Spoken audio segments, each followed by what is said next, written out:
Hey, good day to you. This is Todd. I am a regular dude walking in the Word. We are looking at the book of Numbers right now, and we're doing 6 episodes on chapter 16, which is dealing with the rebellion of Korah.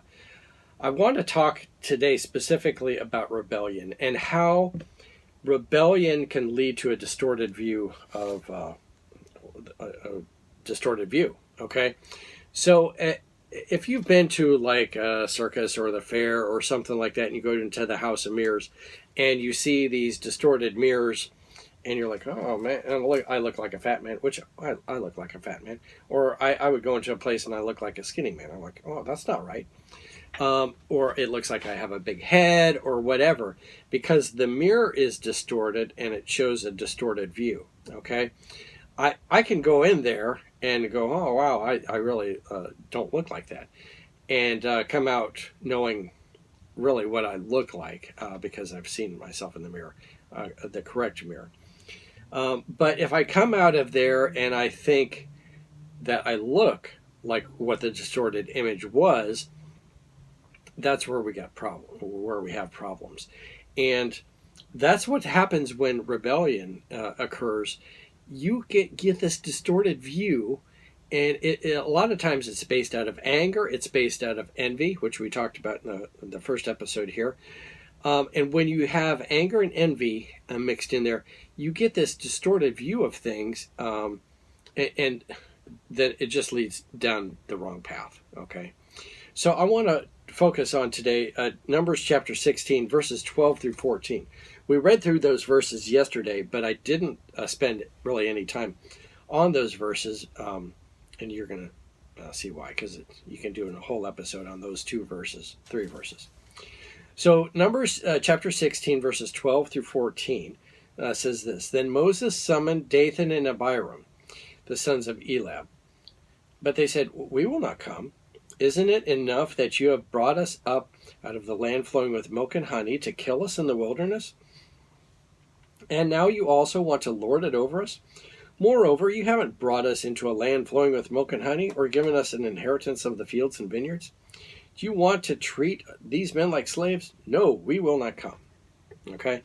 So basically, at this point, Moses is saying, I want you to come because we're going to, burn incense and you're going to see who God chooses. All right. And Moses knows who God's going to choose because he was told by God way early in his ministry, if you remember the burning bush way back in Exodus, how God had called him. Okay. So Moses knows that, and God has called him, and God doesn't change his mind like, oh, sorry, you're out of here. No. And so what happens is these two guys go, nope, we're not going to come. And then they share their distorted view. And the distorted view starts out as like, isn't it enough that you have brought us out of the land flowing with milk and honey to kill us in the wilderness? Okay. They have this distorted view that they came from Egypt, which is a land flowing with milk and honey. Okay. No, they were wrong in that. The Bible is pretty clear. It wasn't a land flowing with milk and honey. They got food there. Okay, they especially got food during the famine, but they don't mention anything about slavery there. They don't say, you brought us out of the land where we were slaves. Not at all. They forgot all about the slavery, and they make it out to be like it's some great thing. Imagine if you're in prison, and I get you out of prison. And you go, why'd you take me out of prison? The prison was the greatest place. It was like a palace for me to live in. And I'm looking at you like, what are you talking about? You were in a prison cell. That's craziness. Well, that's exactly the distorted view they have. But it doesn't end there. And then they say, isn't it enough you brought us out of here? And then you brought us out into the wilderness to kill us. You can see Moses never had that intention to kill them. It was always caused because of the rebellion the people of Israel had against God. All right. And it says, and now you want to lord it over us. Again, we talked about the humility of Moses yesterday. He never, ever wanted to lord his authority over them. And then in verse 14, it says, moreover, you haven't brought us into a land flowing with milk and honey, or given us any inheritance in the fields or vineyards. Do you want to treat us like slaves? We will not come. So the reason they had not come into the promised land yet is because of all the rebellion that had occurred before. And so they can't come in until that is all dealt with. And who's the rebellion started by? The people of Israel. Okay, so it's kind of their own fault. If you're delayed, the delay is not caused by God. The delay is caused by the people rebelling against God.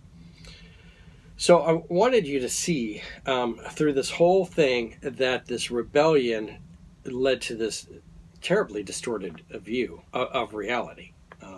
You saw what I just read there, that the reality didn't match up to what they were saying here at all. And so it was that distorted view. You have to watch, whenever you're involved in rebellion of any sort, watch that you don't have that distorted view. Okay, and we'll talk about in the next few days. There might be good rebellion, there might be bad rebellion, and you better be really, really careful if you're involved in any rebellion. But the big thing is that you don't have this distorted view. Okay, and to watch out for that because it clearly wasn't the correct view they had, but they had distorted it, and that comes. Remember, this is all a result of that root that has allowed to grow. It starts off with envy and jealousy. That's where it all starts. Okay, so when you allow that to grow, that's when you get these distorted views. Imagine, you have that growing. It grows in your life, and then as this nastiness grows in your life, this envy and jealousy grows in your life, it fogs up your eyes so you can't see clearly. Okay, and so that's what it's really doing to your life. All right, so watch that in your life. I'm just a regular dude walking in the Word, and I look forward to seeing you tomorrow as we continue our journey through the book of Numbers. Lord's blessing. I'll see you then.